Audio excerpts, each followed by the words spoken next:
घने जंगलों से सटी एक आदिवासी बस्ती में शेरा रहता था। वो गरीब था लेकिन ईमानदार। उसकी पत्नी कोयल और 2 छोटे बच्चे थे। एक दिन कोयल देखती है कि अनाज की बोरी में बहुत कम अनाज बचा है। ये देखकर वो चिंता में पड़ जाती है। क्या हुआ कोयल, इतने परेशान क्यों लग रही हो? ए जी, घर में बस 2-3 दिन का ही चावल बचा है।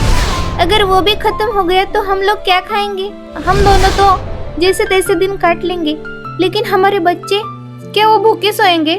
कुछ तो कीजिए जी। रोजमर्रा की जिंदगी मुश्किल होती जा रही थी। बच्चों के लिए दवा नहीं, घर में अनाज कम। आखिरकार शेरा ने फैसला लिया। कोयल, हम जंगल छोड़कर गांव चलेंगे। मुझे लगता है कि यह जंगल में रहकर तो ना हमारा गुजारा होगा ना तरक्की। गांव जाकर कुछ भी करेंगे, मेहनत मजदूरी, लेकिन 2 वक्त की रोटी तो मिलेगी। सुनीता दुविधा में पड़ गई, लेकिन कर भी क्या सकती थी। आखिरकार उसने अपने पति को सहमति दर्शा दी। ठीक है जी, आपने ये जो निर्णय लिया है ये सोच समझ कर ही तो लिया होगा। चाहे कुछ भी करना पड़े, मेहनत मजदूरी ईमानदारी से पैसा कमाएंगे और हमारे बच्चों को कभी भूखा नहीं सोने देंगे। रोजी रोटी की तलाश ने उसे घर की चौखट से दूर कर दिया। जंगल की खामोशी छोड़कर वो अपने पूरे परिवार को साथ लेकर शमशेरपुर गांव आ पहुंचा, इस उम्मीद में कि यहाँ मेहनत की कीमत मिलेगी और बच्चों की थाली कभी खाली नहीं रहेगी। अब वे गांव के जमींदार के घर के सामने आ गए। जमींदार साहब बाहर ही बैठे थे। जैसे ही जमींदार ने उन्हें देखा, जमींदार बोले, अरे तुम लोग कौन हो? तुम लोग इस गांव में नए लगते हो, क्या यहाँ किसी के रिश्तेदार हो? मालिक, मैं शेरा हूँ, ये मेरी पत्नी कोयल है। हम इस गांव में नए हैं, हमें काम की सख्त जरूरत है। क्या आप हमें काम दे सकते हैं? और रहने के लिए थोड़ा सा ठिकाना भी चाहिए हमें। जमींदार साहब शेरा के पास आकर बोले, ठीक है शेरा, मुझे भी काम के लिए आदमी की जरूरत है। मैं तुम्हें काम दे देता हूँ। रहने के लिए हमारे यहाँ नौकरों के लिए घर है, वो दिख रहा है, वहाँ तुम रह सकते हो। लेकिन ये कोयल भी काम कर लेगी क्या? मालिक, मैं कुछ भी कर लूँगी। झाड़ू पोछा, बर्तन धोऊंगी या खाना पकाना, चाहे कुछ भी हो, मैं ईमानदारी से कर लूँगी। कृपया मुझे आप काम दे दीजिए। अगले ही दिन से कोयल ने जमींदार के घर में काम करना शुरू कर दिया। काम करते समय जमींदार की पत्नी ने कोयल से कहा, अरे कोयल, तुम तो बर्तन बहुत अच्छे से धो लेती हो। क्या तुम्हें मटन बिरयानी और मटन करी बनाना आता है? आज जमींदार साहब को मटन खाना है, लेकिन मुझे इतनी अच्छी बिरयानी और मटन करी बनानी नहीं आती। जी मालकिन, मैं बना तो लेती हूँ, लेकिन मुझसे और भी लजीज मेरे पति बना लेते हैं। वे आदिवासी मटन बिरयानी और आदिवासी मटन करी बहुत बढ़िया बनाते हैं। आप देखना, जमींदार साहब तो बहुत खुश हो जाएंगे और उंगलियां चाटते रह जाएंगे। उस दिन कोयल घर जाकर शीरा से मालकिन जी की बातें बताने लगी। कोयल बोली, ओ जी, आज मालकिन जी कह रही थी कि मालिक को मटन बिरयानी और मटन करी बनवानी है। मैंने उनसे कहा है कि मेरे पति बहुत बढ़िया आदिवासी मटन करी और मटन बिरयानी बनाते हैं। अब आप जंगल जाकर हमारे आदिवासी बस्ती से बकरे का मटन खरीद कर ले आइए। शाम को हम मटन बिरयानी और आदिवासी मटन करी तैयार करेंगे। ठीक है कोयल, मैं अभी अपने जंगल जाकर आदिवासी बकरे का मटन लेकर आता हूँ। जमींदार साहब को खुश करने का ये अच्छा मौका है।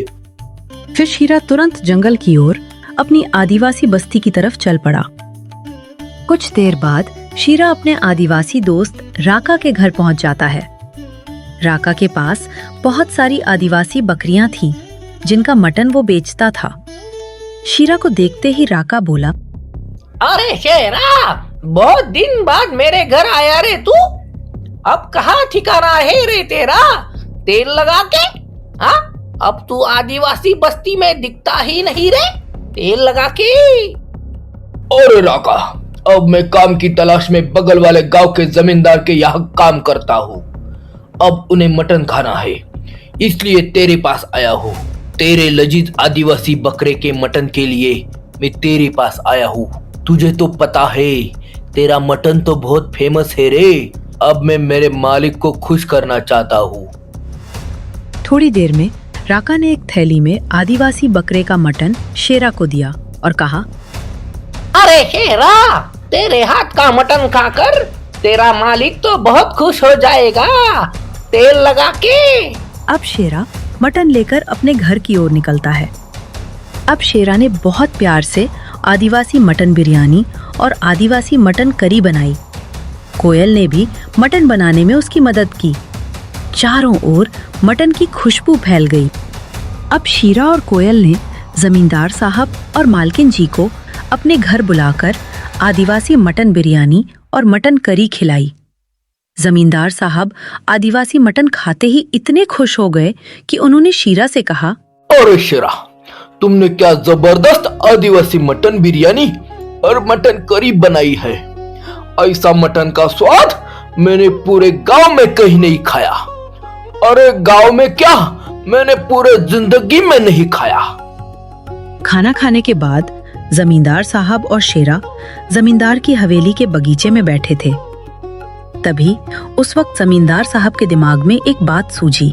जमींदार साहब बोले, अरे शेरा, इस गांव में मेरी एक होटल थी जो काफी सालों से बंद पड़ी है। अब तेरे हाथों में तो जादू है, क्यों न तुम मेरे उस होटल को फिर से चालू करो और वहां अपनी आदिवासी मटन बिरयानी और आदिवासी मटन करी बनाकर लोगों को खिलाओ। इसमें तुझे पैसे भी मिलेंगे और मेरा होटल का सही उपयोग भी हो जाएगा। क्या बोलता है? फिर शेरा खुशी से बोला, जमींदार साहब, आप तो बहुत दयालु है जो आपने मुझ जैसे गरीब की मदद की। अब मैं आपका होटल फिर से चालू करके आपका नाम घर से ऊंचा करूंगा। अगले ही दिन शेरा ने जमींदार साहब की मदद से जमींदार साहब की होटल फिर से चालू कर दी। पहले ही दिन से होटल के बाहर लोगों की भीड़ लगने लगी। लोगों को आदिवासी मटन इतना पसंद आया कि शेरा की आदिवासी मटन बिरयानी खाकर लोग कहने लगे, अरे शेरा भाई, तुमने क्या जबरदस्त आदिवासी मटन बनाया है, मलाई मार के। मजा आ गया यार। अब तो हम रोज आकर यही बिरयानी खाएंगे, मलाई मार के। अब दिन बदलने लगे। शीरा की होटल जोरों से चलने लगी और लोगों की भीड़ दिन ब दिन बढ़ती गई। जल्द ही शीरा ने एक बड़ी होटल शुरू कर दी। कुछ ही दिनों में शीरा उस गांव में जमींदार साहब के बाद दूसरा सबसे बड़ा आदमी बन गया। इस कहानी से हमें यही सीख मिलती है कि ईमानदारी का फल हमेशा मीठा होता है।